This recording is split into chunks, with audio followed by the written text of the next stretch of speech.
to more great Christmas episodes as an old-time Radio USA Christmas continues.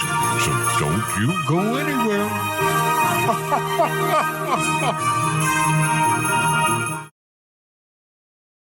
From Hollywood, it's time now for Johnny Dollar. Don Wilkins, Johnny. Tri-Mutual Limited. Oh, hi, Don. Thanks for the Christmas present. Well, just don't take out the cork near an open flame. Yeah. Say, you know anything about a guy named Mel Pryker? Nothing good about him. Why? Got himself killed last night. Murdered. Pryker was born to be murdered. Maybe so, but not at our expense. We're holding a $100,000 policy on him. Wow. Who's the beneficiary? His partner, Nick Shurn. Nick Shurn. You picked a fine pair of rats. Yeah, I know that now. The New York police are holding Shurn, but they've got no evidence. Go down there and check it out for us, Johnny. If Nick did the killing, we're off the hook. Any witnesses? One, apparently, the hat check girl in that nightclub of theirs. What's her story? I wish I knew. She's disappeared. We've got to find her, Johnny, before some of Nick's hoodlums find her. Don, maybe they already have.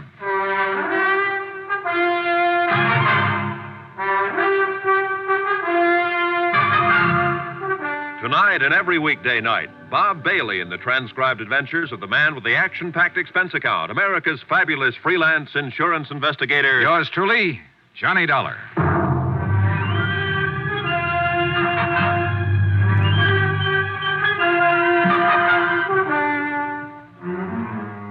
Expense account submitted by Special Investigator Johnny Dollar to the Home Office Tri-Mutual Insurance Limited, Hartford, Connecticut.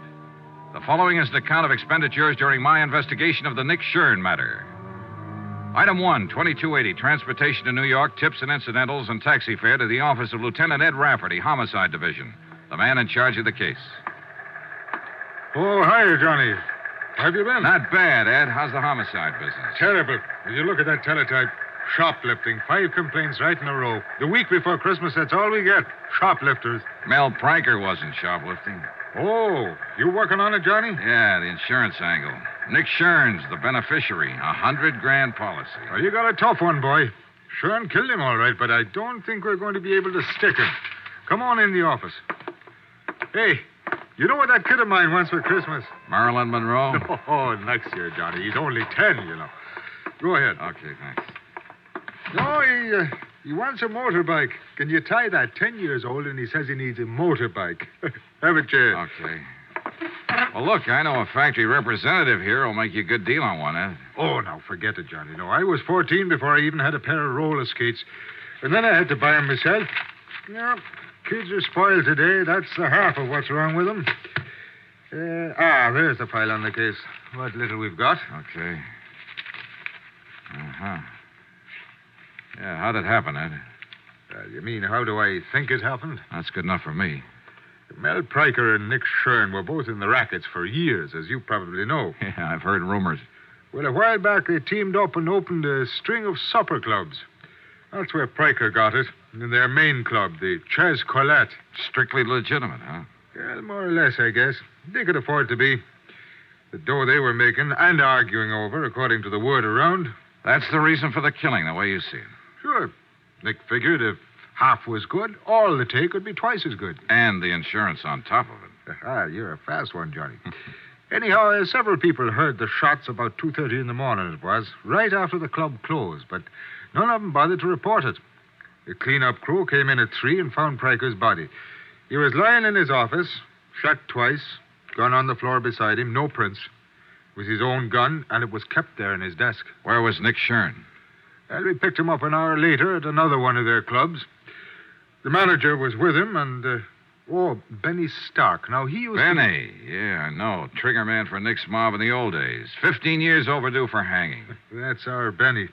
Anyhow, they both swear that Nick was there from 1:30 on. Uh-huh. What about a paraffin test, Ed? Positive, clear to the elbow, and you can throw it out the window. What do you mean? Earlier that evening, Nick spent 2 hours at a shooting gallery uptown firing a pistol. Ooh, smart, huh? He really planned for it. He really did. If without a witness, we haven't got a chance. I understand there was a witness. Some girl who was mixed up in it. Easy, Johnny. You're talking to a Rafferty. So the girl's Irish. Miss Kathleen O'Dare. Old country, back 3 generations. County Kildare. Then naturally she's as innocent as a newborn babe. Naturally. Then how does she figure? Well, a taxi driver who knows her said that he saw her leave the club 5 minutes after the shots. She denied it, said that she left at closing time. Well, now, in my book, she was lying. Scared to talk, huh? Paralyzed. And with plenty of reason. You know Shurn's reputation. Well, what about the cab driver? Now, I changed his story. He said it might have been some other girl he saw. Oh, no, don't tell me yet. Let me guess. That's right. His name's O'Toole. Yeah. And I forgot to mention that Kathleen's pretty. Naturally. Anyhow, I let her go. I had to. And when I went around to talk to her this morning, she'd flown the coop. Any chance some of Nick's boys grabbed her? I don't think so. It looked more like she came home, packed in a hurry, took her kid, and blew. Kid? 8-year-old daughter. Irish and a mother, too. I was on sacred ground. Oh, I was fingering me gun. No, seriously, Johnny. Would you find her? She may be able to break Nick's alibi, and it's our only chance. And it might be her only chance. Nick Shurn's not the boy to leave a loose end lying around. I know. I've got 30 men checking bus depots, airlines. And no luck, huh? In this mess at this time of year, I'm a hard-boiled cop, Johnny. I've got no Christmas spirit. I'm glad it only comes once per annum. Well, there's not very much to go on, that's for sure. I'll see what I can turn up, Ed. Check with you later. All right, that's fine. Oh, by the way, Johnny. Yeah? About that friend of yours. What friend? The guy with the motorbikes. How would I be getting in touch with him? Oh, yeah. His name's Ralph Sterner. He's in the phone book, office in the Mackley building. Hard-boiled cop. Well, they're kids, only young ones. Yeah, sure. Now, you find that O'Dare girl. Find her, keep her alive, and get her to talk. How long have I got to find her? What do you mean? Nick Shurn. How much longer can you hold him? Johnny, he was turned loose an hour ago. So that was it. A lot of maybes, a lot of questions, and a lot of pressure. A job to be done and done fast. Find one Kathleen O'Dare, former hat check girl at the Chez Colette. Keep Nick Shurn's hoodlums away from her, and persuade her to talk. And 3-1, Nick was looking for her, too. He was free now, on the loose. And he might be anywhere. Only the way it turned out, he wasn't just anywhere. He was in one particular place. Johnny, Parked right smack in front of the precinct station. over here, Johnny. He was sitting in the back seat of a sedan, and his trigger man, Benny Stark, was at the wheel. Been a long time, hasn't it, Johnny? About 5 years, as I remember it, Nick. It was that warehouse robbery over in Queens when you got away with $40,000 worth of furs. You've forgotten. I was acquitted on that one. Oh, yeah, I know. After they pulled the only witness out of the East River, his feet in a bucket of cement. Just coincidence. I never seen him before. You've seen Miss O'Dare before. Sure I have. She works for me. She's a good kid, Johnny. So I hear. Well, I wouldn't harm a hair on that girl's head. She'll be relieved when I tell her that. Get in. I want to talk to you. No. Sorry, Nick. I like it fine just the way it is. In the car, I'd be outnumbered.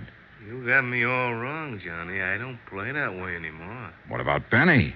Has he reformed, too? Well, if that's what... Benny, go take a walk. Yeah, boss, but... I said go take a walk. Okay.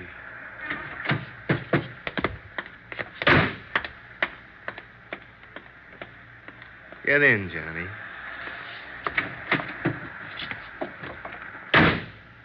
All right, what's on your mind, Nick?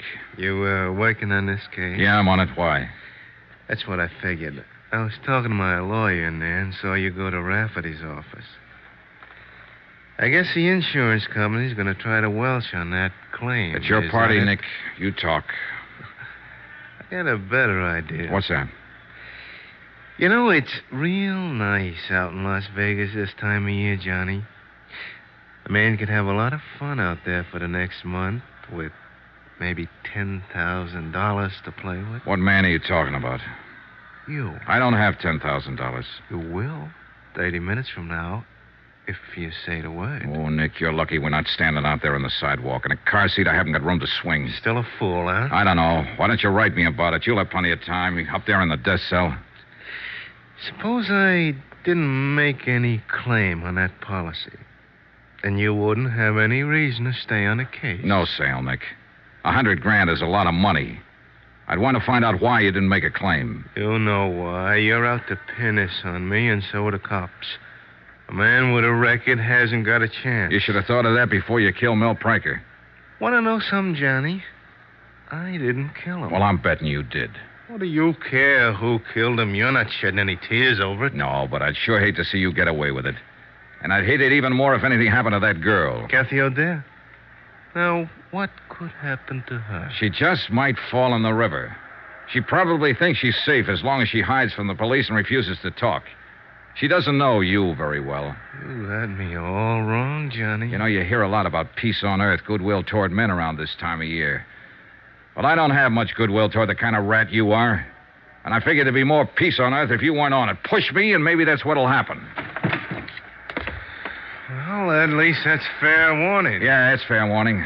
I'm going to tag you for this, Nick. You can count on it.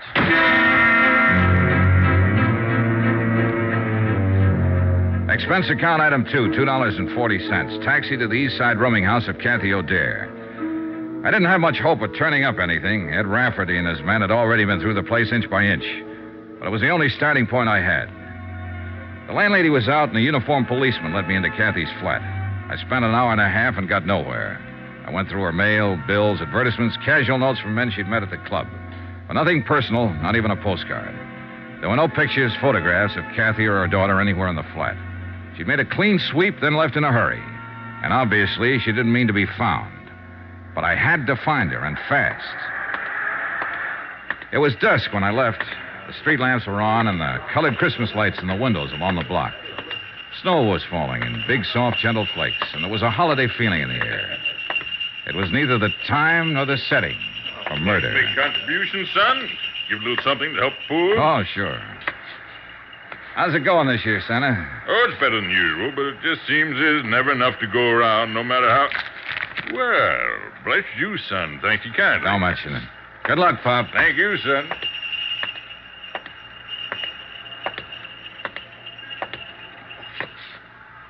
Well, the city ought to clean the streets better.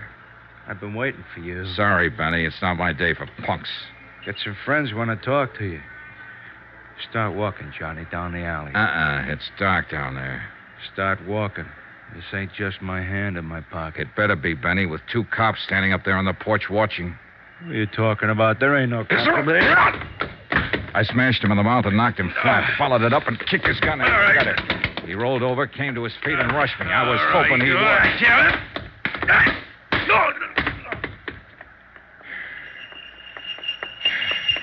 See, he had that coming, son? He had it coming. Well, he sure did get it. Yeah. Hey, you know something, Pop? I think Benny wants to make a contribution to help the poor. Well, he ain't saying no. Oh, he's a good boy, at the moment at least. Here you go. That ought to help some. 3, 4, $500. Put it where it'll do the most good. Well, Merry Christmas, son. Happy New Year. Yeah, same to you, Pop, and many more of them. Hey, taxi!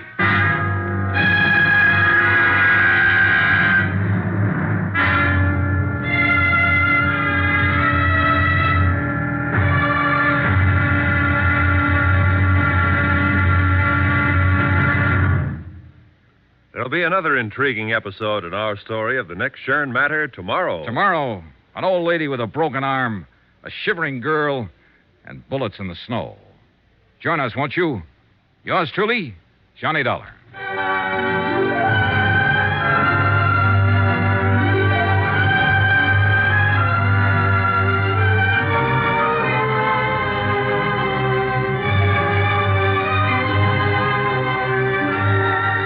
Yours truly, Johnny Dollar, starring Bob Bailey, is transcribed in Hollywood.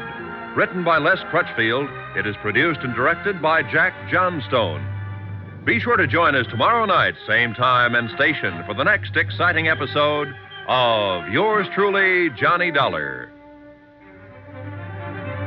This is Roy Rowan speaking.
From Hollywood, it's time now for Johnny Dollar. This is Mrs. Gottler speaking. Gottler? I'm Kathleen O'Dare's landlady. Oh, You yeah. left word you wanted to talk to me. That's right. I'm trying to find Miss O'Dare. Do you know where she is? You a friend of hers? I think I will be once I meet her. I'm an insurance investigator. I want to help her. That's what the other one said. What do you mean? What other one? Fella that come up here a while ago, short, mean-faced, shifty-eyed. Benny Stark? Was that his name? He didn't say, Mr. Dollar. I guess he was too busy. Busy doing what? Breaking my good right arm. I'll be right over.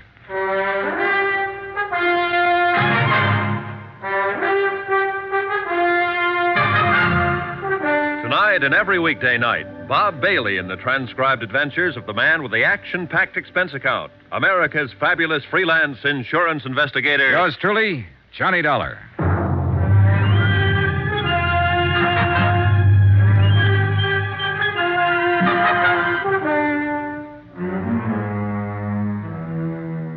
From Special Investigator Johnny Dollar, New York City, to the Home Office, Tri-Mutual Insurance Limited, Hartford, Connecticut.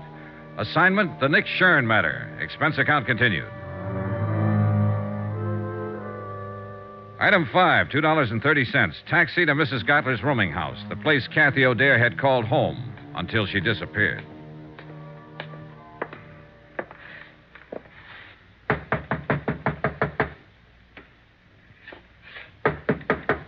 Come in. Get your hands up. Mrs. Gottler. That I, Well, look, I'm Johnny Dollar. I talked to you on the phone. It's all right. You can put that gun down. Well, I guess it's you all right. I'm sorry, Mr. Dollar, but I've only got one good arm left, and I'm aiming to keep it. Pull up a chair. Thanks. Oh, kind of rough boy, huh? I'd have showed him who was rough if I could have got a hold of my gun. I'd have blasted him, Christmas week or not. I'd have blasted him, Mr. Dollar. Yeah, I know how you feel. And me with all these presents to wrap. How can you wrap presents with one arm? Bad as being a paper hanger. Well, I'll be glad to help out, Mrs. Gottler. I won't guarantee what they'll look well, like. Now, I sure do appreciate it, and don't worry about their looks. I got to get them wrapped, that's all. Oh, let's see now. This paper goes on that one. Oh, all right. It's a water muffler for my nephew over in Brooklyn. You know them terrible winters they have over there. Oh, yeah, they're frightful. Of course, it may be better this year. The Dodgers won the pennant. Nothing but luck. It won't happen next year. You never know. Hey, tell me something, Mrs. Gottler. How come Benny worked you over? Why did he break your arm? Here. Stick this card on it as soon as you get the ribbon tied. Oh, okay. No time of year like Christmas, Well, he wanted to know where Kathy went. When I said I didn't know, he jumped onto me. Said I was lying. If I could have got hold of that gun... Where did she go, by the way? You aiming to break my other arm, Mr. Dollar? With all these packages to wrap? Here, hold your finger on that knot. Tie it tight now. Them postmen in Brooklyn are always busting things open. Yeah, no. There. Well, that's one down. Where did you say she went? Oh, I didn't. No, this one I'll deliver myself, so it don't need to be wrapped so careful. All righty. Kathy lit out of here in the middle of the night. You think I'd sit up 24 hours a day spying on my roomers? You might, if the roomer happened to be one of your special favorites. Who told you that? What's the difference? She was, wasn't she? Kathy was everybody's favorite. Anybody that ever met her. Oh, you'll meet them as make remarks about a girl that works in a nightclub. But I'll tell you one thing, Mr. Dollar. Kathleen O'Dare is as fine a lady as you'd ever care to find. And I would care to find her. Well, good luck to you, then. And if you do, let me know where she is. You helped her pack, didn't you? Now, how did you know that? Here. That's about as good as I can get it. Be careful when you deliver it, though. It's not tied very tight. I didn't know, Mrs. Gottler. I was guessing, but it figured. Kathy was scared half to death when she packed up and left here. All she had on her mind was to run and hide. She wouldn't have thought of stripping that flat, taking out every bit of personal identification. Somebody had to help her. Now, where'd she go? I don't know. Look, you don't get the idea. I'm on her side. She's up against a rough deal and doesn't even know it. You've had a sample of the way those boys play, and that was only a sample. With Kathy, it'll be a whole lot worse.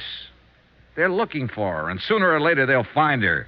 Her only chance is for me to get to her first, so you... I'm not lying, Mr. Dollar. I don't know where she went, and that's the truth to help me. I tried to get her to tell me, but she wouldn't. She said if I knew it would be dangerous for me. I helped her pack, yes, but I don't know where she was going. Well, that's sad, I guess. I don't know where to turn next. She apparently didn't have any other close friends. I don't even know what she looks like. I've never even seen a picture of her. I was hoping you Well, if that'll do you any good, I've got one right here in my sewing basket. One what? A picture. What did you think? She gave it to me about a year ago. Said she'd never had many taken, but here it is. Thanks. Real pretty girl, don't you think so? Yeah, she's lovely. Well, at least I'll be able to When was this taken, Mrs. Gutler? Now, how should I know? 3 or 4 years ago, I guess, before she come here to the city. This photographer's address, the name of the town, is that where she came from? Branbury, Michigan? Why, yes, that's her hometown, Branbury. I'd forgotten the name of it. And she was just talking about it a week or so ago. She wanted to go home for Christmas, but she said she couldn't see. Mr. Dollar, do you think she might have... Maybe. It's the most likely place a scared girl would run to, home. Anyway, it's worth a chance. Mrs. Gutler, I love you. Why, Mr. Dollar. Why, Mr. Dollar. Expense account item 6, $88.35. Hotel and incidentals in New York and transportation to Branbury, Michigan. Branbury turned out to be a lumber village, half hidden among the pine-covered hills. It was a little bigger than a wide spot in the road, but not much bigger. A foot of new snow had fallen within the past 24 hours. A fluffy white blanket lay softly on the trees and the housetops and filled the deep hollows in the frozen ground. Men in bright red flannel shirts drove horse-drawn logging sleds through the forest trails, and their shouts sounded sharp and clear, a crystalline tinkle in the icy air. Branbury looked like the place where Christmas was invented. It was beautiful. And very quiet when it came to putting out information. I found it out first when I tried the local telephone operator. Number, please. I just checked in here at the hotel, operator. There doesn't seem to be a phone book, People steal them, that's why. Traveling people going through. Oh, souvenir hunters, I suppose. How's that? Look, I wanted to call the O'Dares. Could you It's not O'Dares. There ain't but one. That's old Mike. Oh, and that's the one I want to call. Would you mind ringing him? Won't do no good. He ain't there. He's slabbing up at number 4 mill today. Well, actually, it's his daughter I want to talk to. Daughter? Yeah, that's right, Kathleen. Do you know her? Just growed up with her's all. Oh, well, would you mind... You a friend of hers? No, I've never met her, Where but... you from? I came here from New York, What's but your name? Johnny Dollar. Now, will you please ring Kathleen? She don't live here. She lives in New York City. I know where she lives. And what give you the idea she'd be up here? I'm psychic. You're what? Look, where can I get in touch with her? I wouldn't know anything about it, Mr. Dollar, and I can't give out that kind of information. You better go on back to New York and write her a letter. Let me talk to your supervisor. Supervisor? Well, I'm all there is, so I guess that's me. Start talking. Forget it. You're welcome. I got the same kind of runaround from the hotel proprietor. As soon as I mentioned Kathy, he suddenly forgot his own name, age, and the time of day. One thing's sure, this town took care of its own. I wondered if the law in Branbury would take the same attitude. I decided I'd better go find out. As it happened, I didn't have far to go. On the sidewalk in front of the hotel, the law came to me. Just a second there, mister. Like to have a little talk with you, if you don't mind. All right. It's quite a change to find somebody here who wants to talk. I understand you just got in from New York. Here on business? Look, you know why I'm here, but now everybody in town knows. Got any identification on you? Yeah. Have you? My name's Martin, Dan Martin. I'm the deputy sheriff in charge of this part of the county. Oh, then you're just the man I was looking for.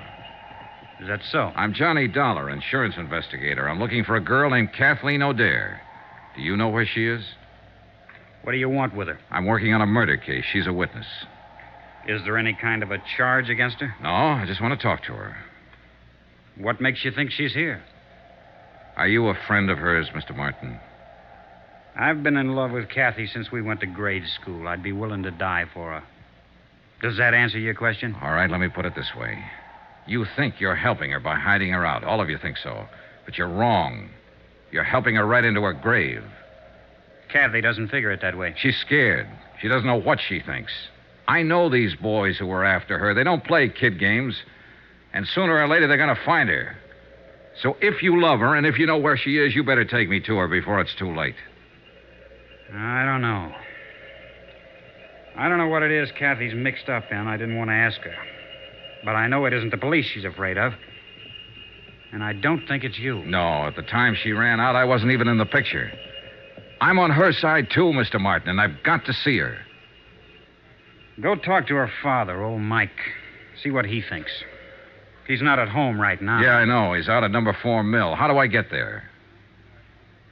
The county pickup truck is parked down the block.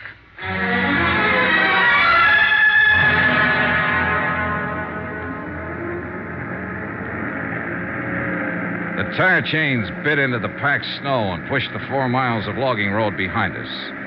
It was late afternoon, and the sun had dropped behind the timbered slopes, throwing a pale sheet of cold yellow against the western sky. Here and there, a few scattered lights were coming on, in the windows of the village and the bunkhouses of the lumber camps. Bright white sparks against the darkening shadows.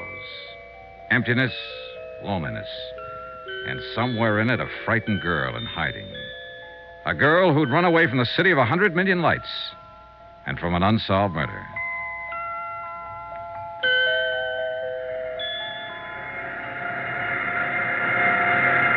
Mike O'Dare was winding up a job working at the big slabbing saw, and I stood by and waited for him to finish.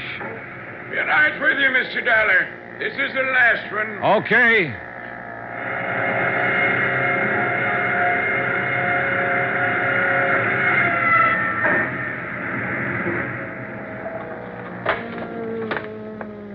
Well, that's the last of it now till after Christmas.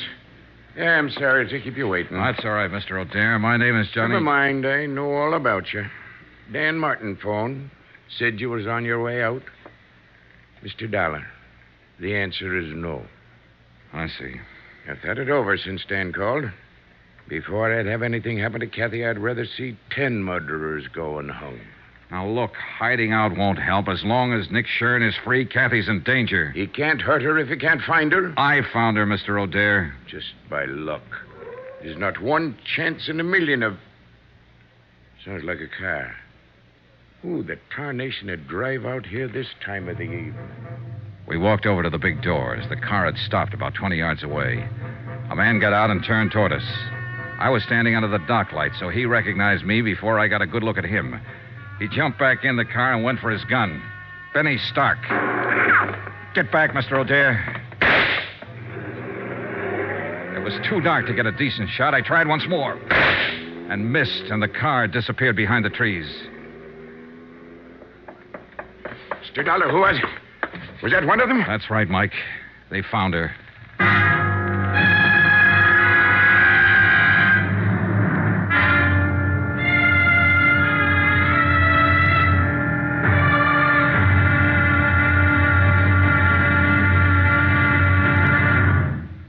There'll be another intriguing episode in our story of the Nick Shurn matter tomorrow. Tomorrow, a lonely vigil in the snow. A killer prowls the night.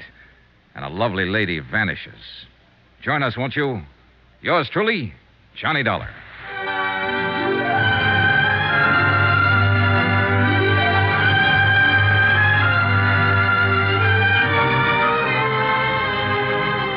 Yours truly, Johnny Dollar, starring Bob Bailey, is transcribed in Hollywood. Written by Les Crutchfield, it is produced and directed by Jack Johnstone.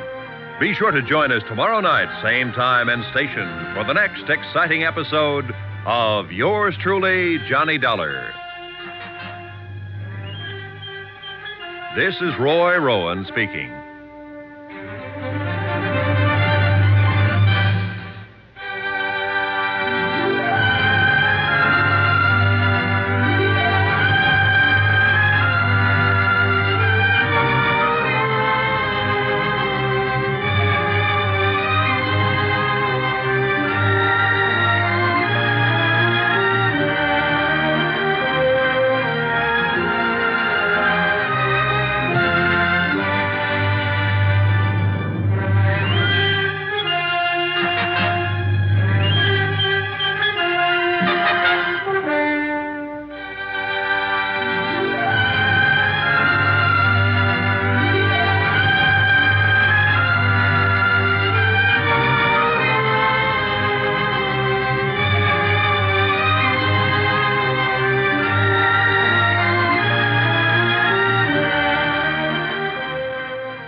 From Hollywood, it's time now for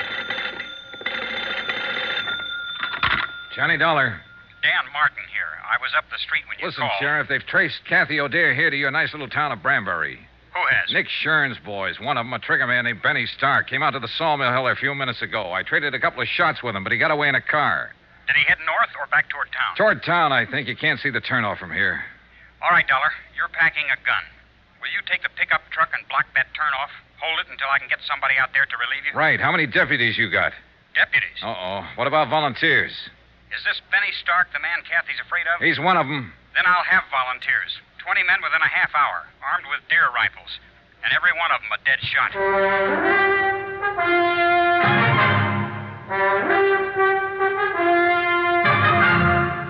Tonight and every weekday night, Bob Bailey in the transcribed adventures of the man with the action-packed expense account, America's fabulous freelance insurance investigator. Yours truly, Johnny Dollar.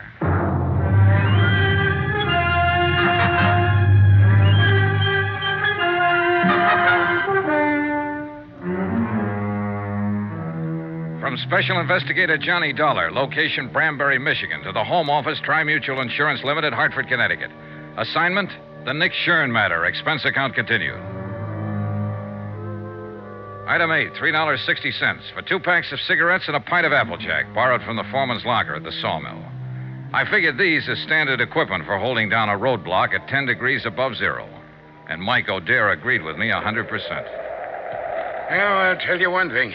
They can make it out of corn, rye, barley, make it out of gold if they want to. But they'll never come up with anything better than what they make out of apples. Here, have a short one, Johnny. No, thanks. I'll save it for later. Well, I'll just, It's got the taste of Indian summer in it. You ought to see this country around that time of year, Johnny. Breaks your heart, it's so beautiful. Well, it's beautiful now with the snow on. And it would be more so if there wasn't a killer running loose in it. Johnny, I want to ask you something about my daughter. And I want you to answer me honest. All right. There's no use trying to fool you. She's here, all right. I know. But she hasn't told me what it was that happened in New York. What she ran away from. And somehow I figured it was just as well not to ask her. Your sheriff, Dan Martin, said practically the same thing. Dan's been in love with Kathy since he was 12 years old. He's a good man. Solid. So I figured. Anyway, she was scared. Scared half to death. And she'd come home for help, so we tried to help her. What was it you wanted to ask me, Mr. O'Dare? You mentioned a murder case, Johnny. You didn't give any of the details, just said that Kathy was a witness. Is she mixed up in this murder? And you wanted an honest answer. All right, I'm not sure. I see. That's why I wanted to talk to her, get her story, the truth. I realized from the start she might be guilty. I don't think so, but it's a possibility. You may as well know about it. I guess you realize it wouldn't make any difference. Not to me or to Dan. Oh, yeah, I figured. In other words, you're with me as long as I'm trying to protect her. But you'll fight me if I find reason to think she's guilty. That's about it, Johnny. Well, at least we know where we stand. And I hope it won't come to... What's the matter? Car coming. Light on the trees there at the bend. Yeah. Do you suppose maybe... Probably not, but you can't tell. Better get behind the truck just in case. You'll have to shift into low to edge past us. And let me get that spotlight on. I guess I'll just have another quick one. That wind cuts right through your bones. It's a dark-colored sedan. It might be him. Funny. I'd been hoping for 2 months that Kathy'd come home for Christmas. And I didn't figure I'd be out here in the woods, hiding behind a truck, waiting to shoot it out with somebody that wanted to kill her. It's a crazy world. Keep your head down, Mr. O'Dare. Yeah. Just the driver by himself, wearing a dark hat. I don't know. You know, that kind of looks like... Huh? Why, Carly, it is. What? That's Ted Perkins' old wreck. No doubt about it. And All right, you better wave him out past. He probably thinks we need help. It's all right, Ted. It's Mike O'Dare. Go ahead. We don't need anything. Yeah, we're all right. Thanks anyway. Well, there's one thing about people around here. They mind their own business and don't ask no questions. And they don't answer them often either. How's that Applejack holding out?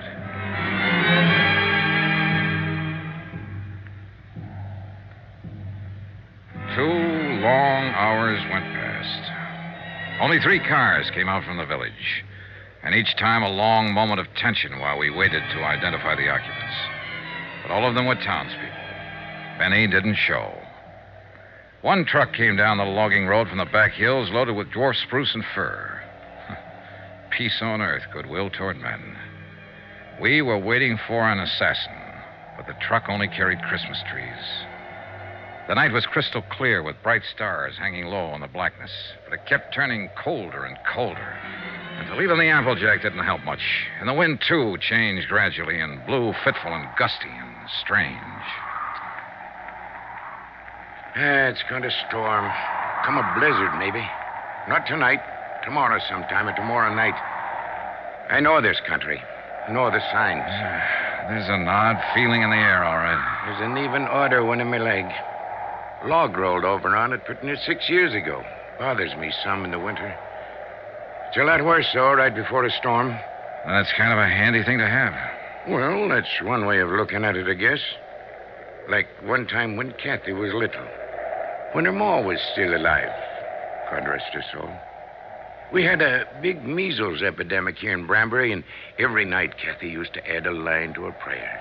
She'd say, "And please let me catch the measles so I can stay out of school like the other kids." Now she's wanted as a witness in a murder case. And somebody's prowling out there in the dark trying to find her and kill her. Little Kathy, who never harmed anybody in her whole life. Some things just don't make sense, Johnny. Some things never have. There was another time once when men like Benny were prowling in the dark, trying to find a little child and kill him. And he hadn't harmed anybody either. That was nearly 2,000 years ago. Yeah, so it was. I like you, Johnny. Kathy will like you, too, and little Jill. Oh, now there's a pair for you. That kid looks more like her mother did at her age. Another car coming, Mr. O'Dare. Yeah, so there is. And this just might be the one. Maybe. I sure wish that Applejack hadn't run out.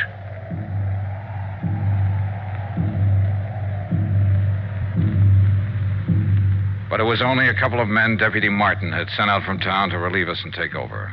Big men, calm and quiet, wearing plaid mackinaws and heavy lace boots and carrying Winchester 94s over their arms. They told us Benny Stark had been seen. He'd come up from the west, driven onto one of the roadblocks unexpectedly. In a flurry of shots, he'd broken through. The men couldn't understand his persistence. They thought he'd run for it, get out of the area once his presence was known. I didn't bother to explain, to put him straight, but I knew Benny had never run, not now. He was a trigger man, a professional killer with a reputation at stake. And he had his orders to silence Kathy O'Dare.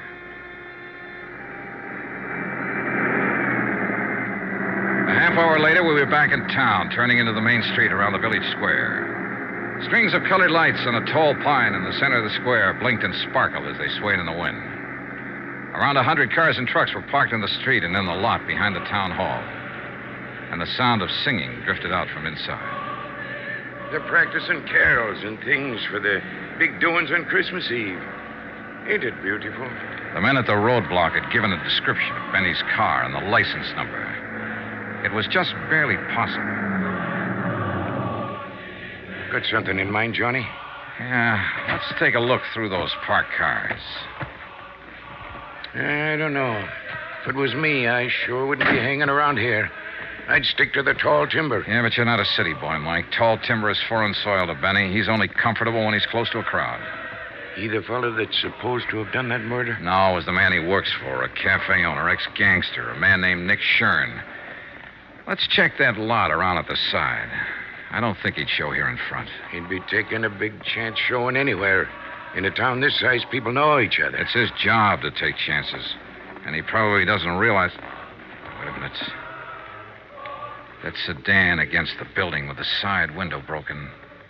7, 8, 2, 1. That's his car, Johnny. Yeah, wait here. I eased my gun out of the holster and started toward the car. There were no lights in the lot, only the soft glow reflected from the packed snow underfoot. And the car itself stood in the dark shadows next to the building. I couldn't see whether anyone was in it or not. The singing seemed to swell louder as I approached. I moved slowly, watching for any sudden movement. The car was empty.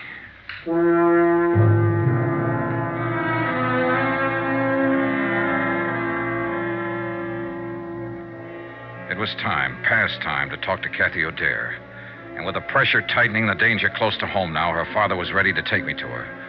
We drove over to Dan Martin's house, where it turned out Kathy and her daughter were staying. Dan's mother had been looking after her. Dan was there when we arrived, busy on the phone. Yeah, I know the car all right. The one Jed bought last spring down in Bay City. 7392. Where was it parked? All right, keep an eye out, Charlie. So long. Benny Stark has stole himself another car. Huh? Took Jed Wharton's station wagon. Well, what for? That was a better one he had. Charlie says the steering gear was sprung. I guess it happened when he crashed that roadblock. Well, how's Kathy and the young'un? Oh, fine. They're asleep upstairs. Mom's next door helping Mrs. Barton stuff a turkey. Johnny, you figure it could wait till morning. I'm sorry, Mr. O'Dare. I've got to talk to her tonight. All right. I'll go wake her up.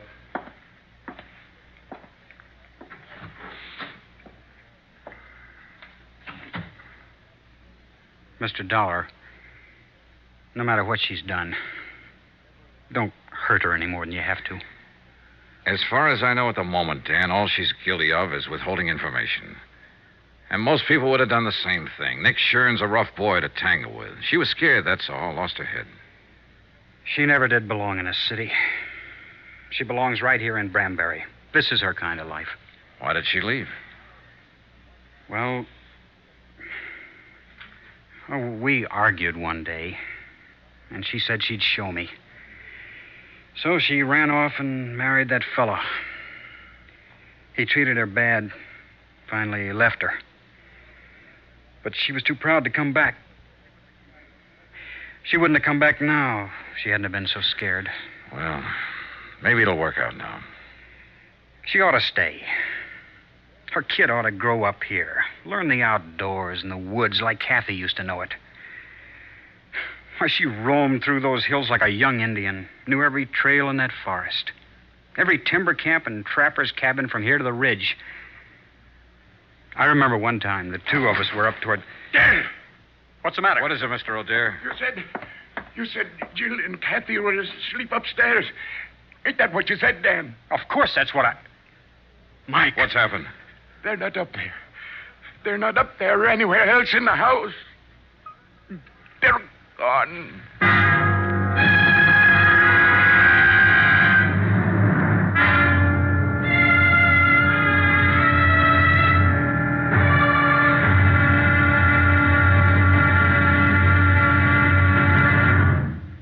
There'll be another intriguing episode in our story of the Nick Shurn matter tomorrow. Tomorrow, a little girl who believes in Santa Claus, a big girl who believes in very little, and both of them facing death. Join us, won't you? Yours truly, Johnny Dollar.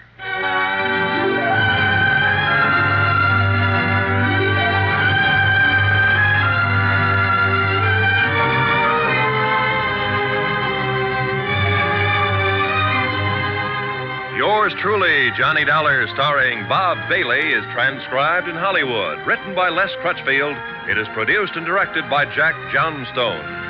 Be sure to join us tomorrow night, same time and station, for the next exciting episode of Yours truly, Johnny Dollar. Roy Rowan speaking.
everyone. It's good old St. Nick.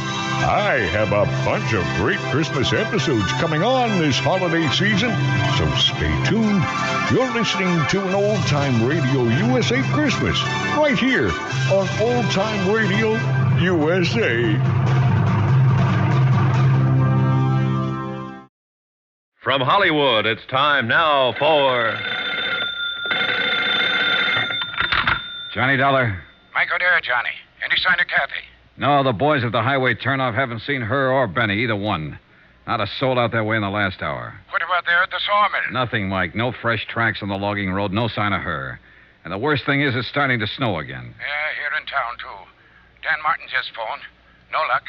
She hasn't shown up at any of the roadblocks. She's around somewhere, and we've got to find her. We will, Mike. And it's got to be fast, Johnny.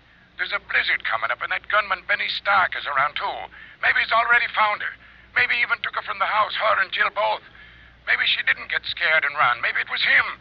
Maybe he sneaked Mike, in and... stop it. That kind of thinking's not going to help any. Well, what is going to help? I don't know, but I've got a half-baked idea, and I may be right. Stay there at the house. I'm coming back to pick you up.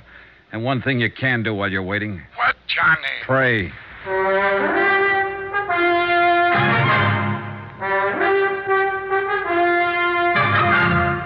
Tonight and every weekday night, Bob Bailey in the transcribed adventures of the man with the action-packed expense account, America's fabulous freelance insurance investigator. Yours truly, Johnny Dollar.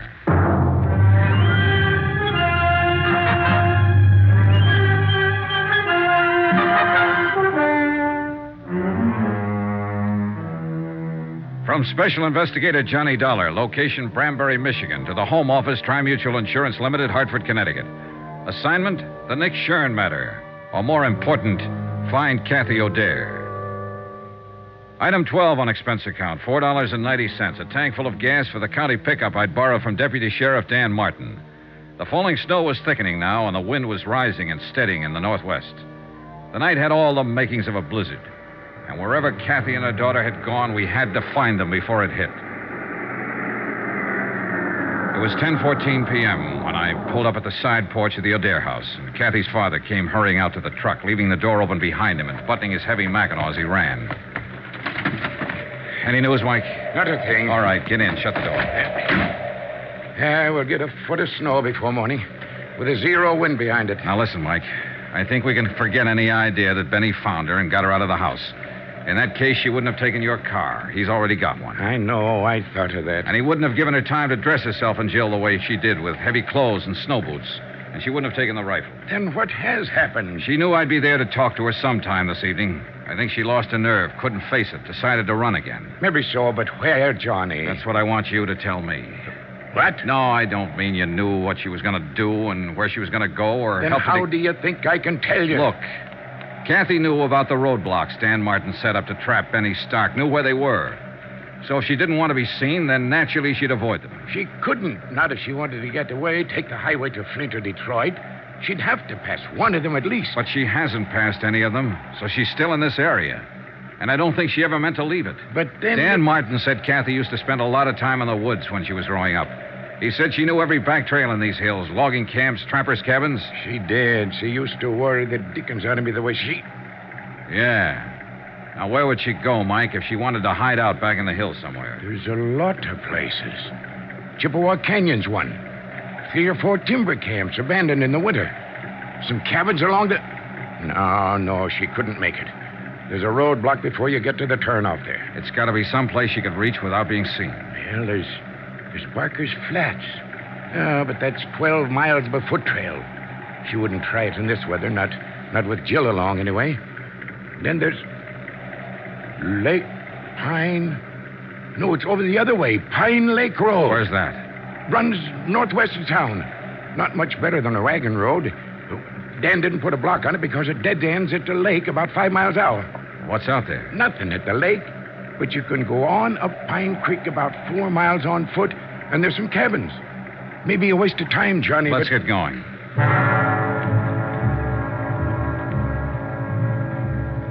Expense account, item 13, $6.90. 1 dry cell electric lantern, an extra pair of batteries picked up at the Branbury Hardware Company on the way through town. The falling snow, driven by a bitter cold wind, formed a dense curtain in front of our headlights. And from the turnoff all the way up the narrow, twisting road to Pine Lake, I had to keep the truck in second gear. There were car tracks in the road, all right, several of them. But they were covered now by the new blanket of snow. And it was impossible to tell whether they'd been made earlier tonight or a week ago. The road ends a couple of yards past this next turn. And we'll soon know. There's 4 or 5 side turnoffs. Clearance where you can park. We'll have to check all of them, I guess. All right. That draw there on the right. That break there in the trees, that's where the Pine Creek Trail starts. Well, we'll swing in it. Mike, I guess we won't have to check those turnoffs. Huh? Is that your car over there under the trees? Yeah. That's it. I left Mike waiting in the cab while I went over to look inside the car. It was empty, abandoned. And there was no note, no clue of any kind to tell where Kathy had gone. I raised the hood and felt the motor block, ice cold. The car had been here for some time. I flashed the lantern on the ground and followed the faint tracks made by 2 pairs of snow boots. They entered the deep draw that led back into the hills, the start of the Pine Creek Trail. I snapped off the lantern and stumbled through the snow back to the truck. What'd you find, Johnny? It's them, all right. They've headed up the trail. I found tracks in the snow. Well, then we'd better get started out No, there. wait. I'll go after them, Mike. You take the truck, go into town, find Dan Martin. Bring help as fast as you can. That storm's getting worse. No, you don't. I know the risk. Starting up that trail with a blizzard coming on. And if you think you're going to protect me by sending Knock it me off, on... Mike. There's no time, and you're wrong. I'm not protecting you. I'm protecting myself. What do you mean? That bum leg of yours. I don't want you on my hands, too, along with the girls. All right, Johnny. I'll go after Dan. And hurry, Mike. I'm depending on you. Yeah. Good luck, Johnny. See you, Mike.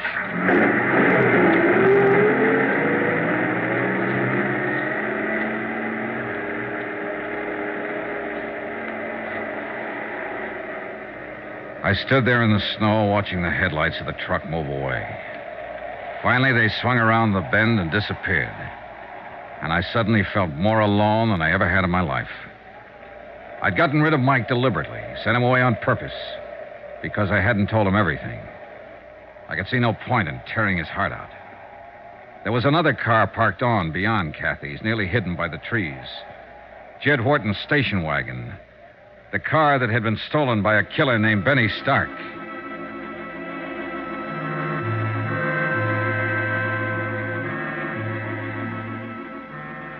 It took me half an hour to cover the first mile, and the storm kept getting worse. The beam of the lantern penetrated a bare 30 feet ahead of me before it was smothered out in the white blackness of the night.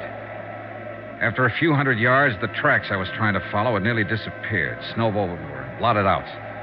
I gave up looking for them and stuck to old Mike's description of the trail, following the left bank of the frozen creek. The drifts were deeper down along the creek bottoms, and the going was rougher. But I didn't dare leave it to look for better footing. It was my only landmark. The trail itself was buried. And any man who lost his way tonight and wandered off into one of those side gullies would wander straight to his death.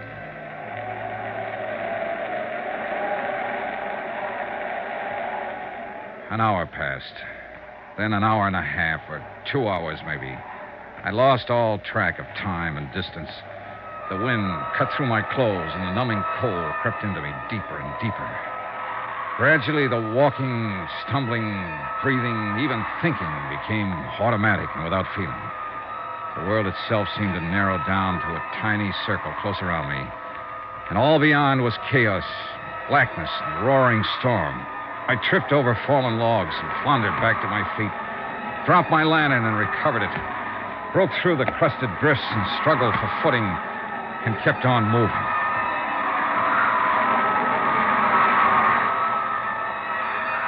In the weird nightmare of the blizzard, I could hardly recognize reality when I came face to face with it. When the beam from my lantern touched him, crouching by a tree a few yards away. I could barely accept him as being real. He'd been watching my light as I approached, waiting for me. It was Benny Stark with his gun leveled and aimed. Don't be a fool, Benny. Drop that gun.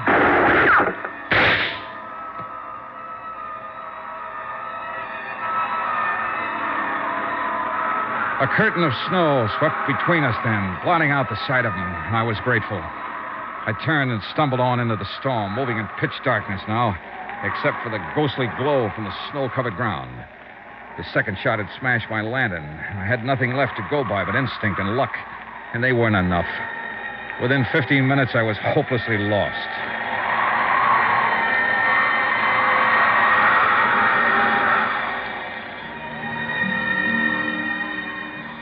That's when I started hearing the music.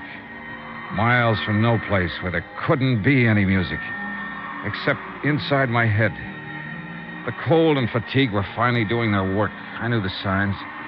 The next step was to start wandering in circles, smaller and smaller ones, and the last step, to drop exhausted and go peacefully to sleep. Peacefully and permanently. But the sound kept growing louder, and I moved in the direction it seemed to be coming from. It couldn't be just illusions. It had to be real. Hello! Hello there! Then suddenly, only a few yards away, a brilliant blaze of light exploded from the darkness. And it seemed that a golden-haired girl was standing in the middle of it. And for a moment, my sanity tottered. Who's out there? My golden vision was wearing blue jeans and a flannel shirt and was holding a rifle. She looked exactly like the photograph I'd seen of Kathy O'Dare. And the blaze of light came from an open cabin door. Who is it? Speak up or I'll shoot. Oh, thank heaven. Hold it, Miss Dare. It's Johnny Dollar.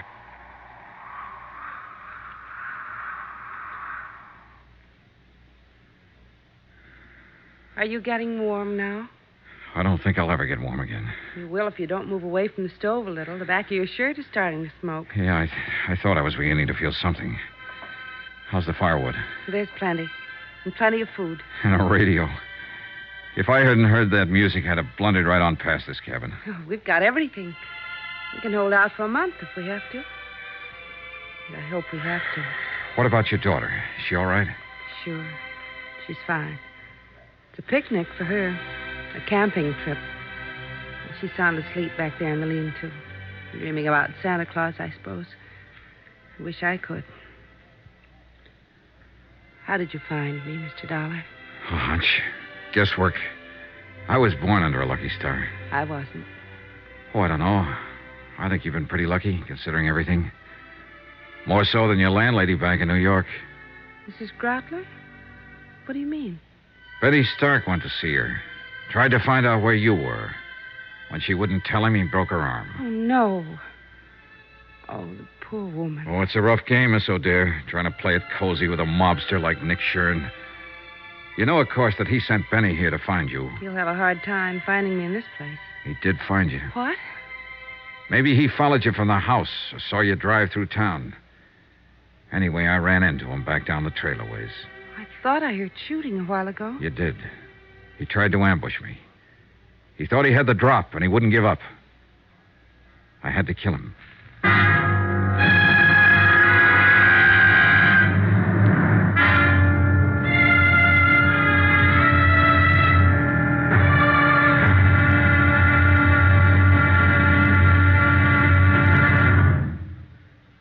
There'll be another intriguing episode in our story of the Nick Shurn matter tomorrow. Tomorrow, the showdown.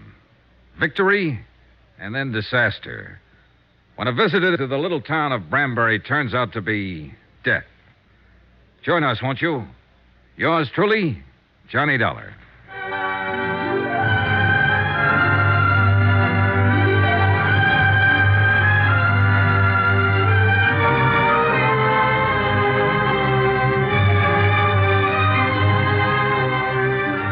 Yours truly, Johnny Dollar, starring Bob Bailey, is transcribed in Hollywood. Written by Les Crutchfield, it is produced and directed by Jack Johnstone. Be sure to join us tomorrow night, same time and station, for the next exciting episode of Yours truly, Johnny Dollar. This is Roy Rowan speaking.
From Hollywood, it's time now for Johnny Dollar. Johnny Dollar? Spell it. JOHNNYDOLLAR.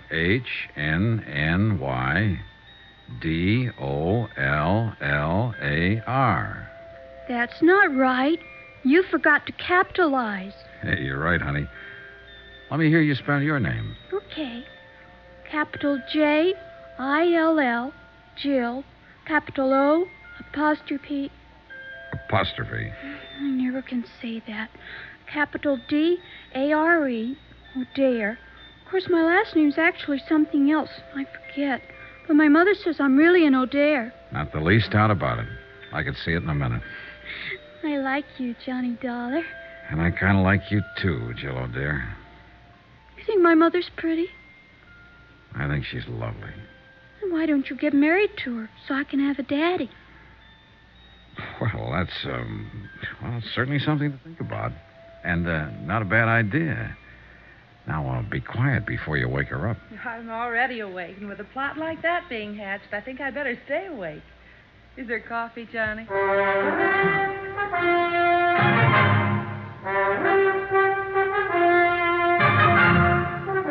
Tonight and every weekday night, Bob Bailey in the transcribed adventures of the man with the action-packed expense account, America's fabulous freelance insurance investigator. Yours truly, Johnny Dollar.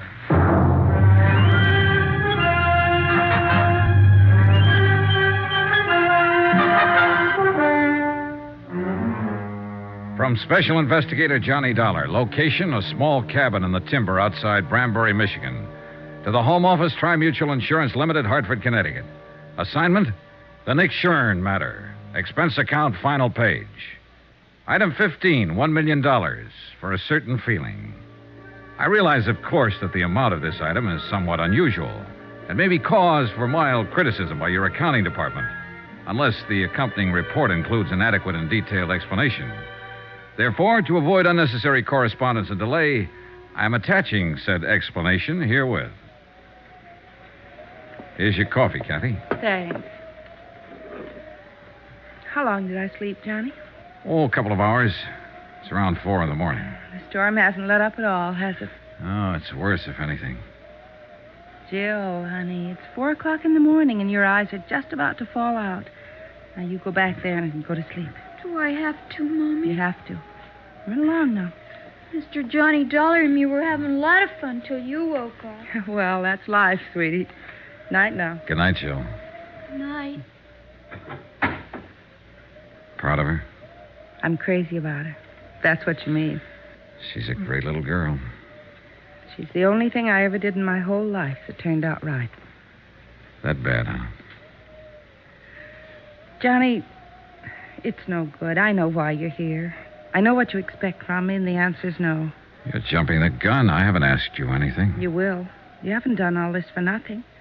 You're going to ask me to come back to New York and testify against Nick Shurn. I might ask you to tell the truth. Is that just another way of wording it? I didn't see anything, hear anything. I don't know anything about it, and I have nothing to say. So Nick Shurn gets away with another murder.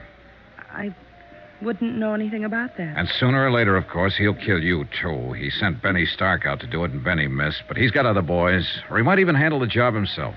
Why? By now he ought to know that I'm not going to tell. But there's always that chance you might change your mind. And Nick's a gambler, but he likes the odds on his side. He doesn't take chances. Whenever he can, he stacks the deck. I wish I could help you, Johnny. But I don't know anything about it. I left before it happened. How long have you worked for Nick Shurn? Known him? 2 years. I'm not wide-eyed about him, Johnny.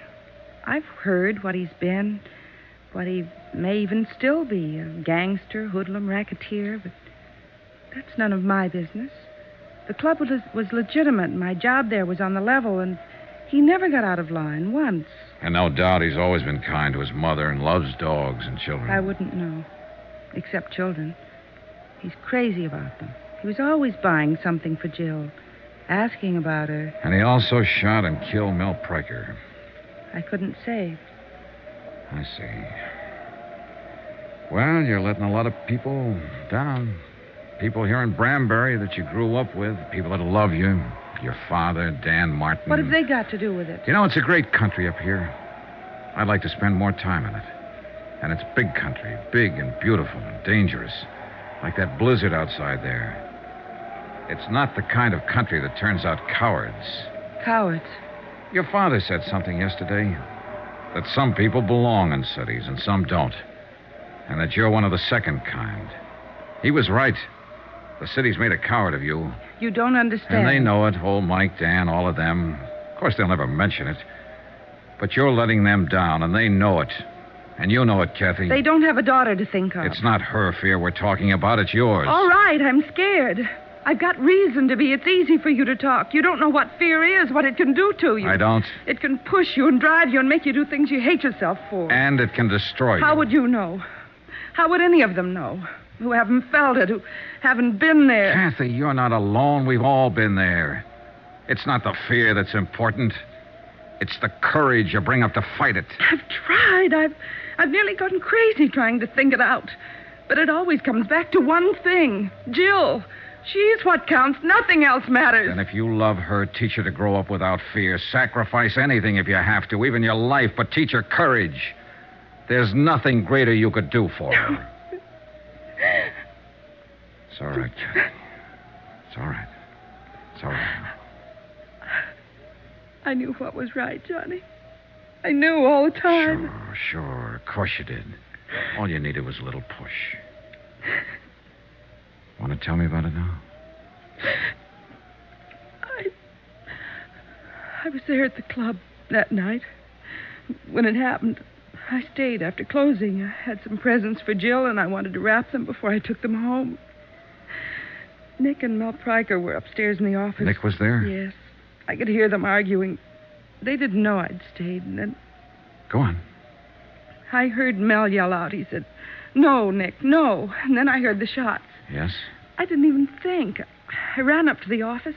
Mel was lying on the floor, and Nick was standing there with a gun. He told me to get out and to keep quiet if I wanted to keep on living. That's it, huh? Yes.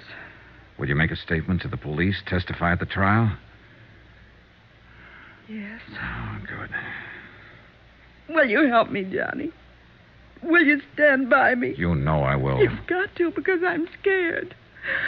I'll be scared all the way, but I'll do it if you'll help me. I'll help you, Kathy, all the way. Now, why don't you curl up here and get some sleep? Come on. Maybe now I can sleep. It's going to be all right. Thanks, Johnny, for giving me the push. Oh, sure, honey. You know something, Johnny? I'm with Jill. I like you, too. She went to sleep with her face against my chest. And after a while, little Jill came tiptoeing in and curled up on the other side. And I sat there holding them both, thinking and waiting for the dawn. So that's what I mean about $1 million feeling. True, it wasn't my little girl, or my big girl either. But for the moment at least, well, that item still goes. I'll still tag that feeling at $1 million.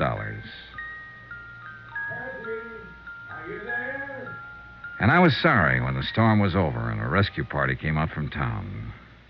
Because I felt I'd had one moment in a lifetime that I'd never find again. Good King Wenceslas looked down on the feast of Stephen when the snow lay round about. The big event of the year in Branbury was the Christmas Eve show in the town hall. There was music and a pageant and singing, and everybody took part in it, from the youngest kid in town to the toughest old grizzled lumberjack from the back hills. Jill was in the children's chorus, and old Mike was to operate the spotlight, so they went on ahead. I took Kathy. And since she wasn't quite ready to face people yet, we made a point of getting there late. I didn't care when we got there, as long as I was with her. We slipped in quietly and took seats at the back of the room.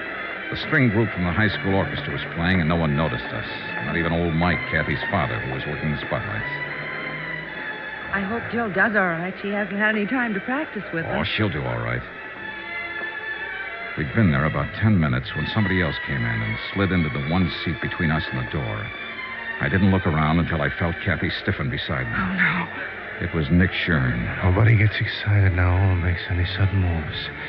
We just sit here quiet like. He slid his hand over to feel inside my coat under my arm. Not backing around, huh? Perfect. I'd left my gun at Kathy's house. Old Mike had been dubious about it, but with Benny dead, I'd seen no reason to carry it. And after all, it was Christmas Eve. All right, now we're going to ease out of here now without attracting no attention from anybody. You're crazy, Nick. You're crazy. Shut up and just don't forget one thing, Dollar. I'm not holding this gun on you. It's aimed right at the middle of Kathy's back. Let's go. Johnny. No choice, Kathy. Come on. The back of the room was dark. Nobody paid any attention. Somebody was always leaving or coming back in.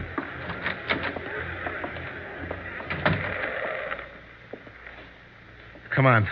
I got a car over at the side here. Johnny? Watch it, Dollar. We'll be right back, Mike. Just gonna get some air. All right, Johnny. But don't go running out before I give you your present. Huh? Here. And don't uncork that until you're ready for some serious business. All right, Thanks, Mike. Thanks a lot. Don't mention it. Good luck, Johnny. Yeah, come on. Let's get away from here. Johnny, he's going Take it easy, Kathy. Wait for me! Now what? Oh, no. Jill, go back. I want to see Uncle Nick. Why didn't you tell me you were coming here to hear me sing, Uncle Nick? Well, listen. Pick me up. Please, Uncle Nick. Take your hands out of your pocket and pick me up. Look, Jill, you run along now. Who's that? Dan Martin. He's a deputy sheriff, and he's a dead shot. Better do like she says, Nick. Take your hand out of your pocket and pick her up. Uncle Nick? All right, reach in my pocket, Johnny, and take my gun.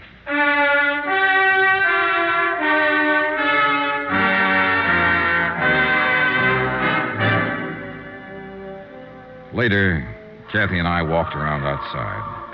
We could still hear the children's chorus singing inside. Jill saved our lives tonight. No, she saved Nick's life. What do you mean? That present your father gave me, up there at the spotlights, he could see what was happening, and he thought real fast. That present was a gun. Then you... I had Nick covered from the time we stepped off the porch. I'm glad he didn't move. I'm glad it happened like it did. Yeah, so am I. I thought we'd never see those stars up there again. You kept hold of yourself, Kathy.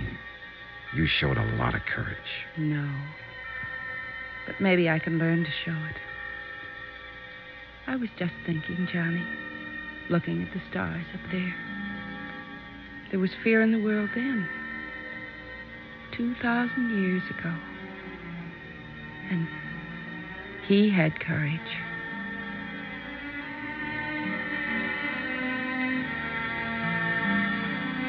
Expense account item 16, $230.40, incidentals in Branbury, and transportation for 2 adults and 1 child, Branbury to New York. Expense account total, $486.20. End of account, end of report. Remarks? Merry Christmas. Merry Christmas to all of you, from all of us here on the program. And God bless you. Yours truly, Johnny Dollar.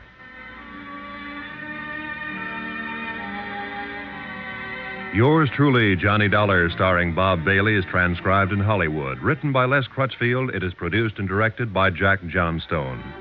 Heard in this week's cast were Virginia Gregg, Peggy Weber, Don Diamond, Ben Wright, Jack Crucian, Barney Phillips, Sam Edwards, and Ken Christie. Musical supervision by Amerigo Marino. Be sure to join us on Monday night, same time and station, for another exciting story of yours truly, Johnny Dollar. Roy Rowan speaking.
You're listening to Old Time Radio USA's annual holiday programming of an Old Time Radio USA Christmas, brought to you by the WOTR Radio Network and me, Santa.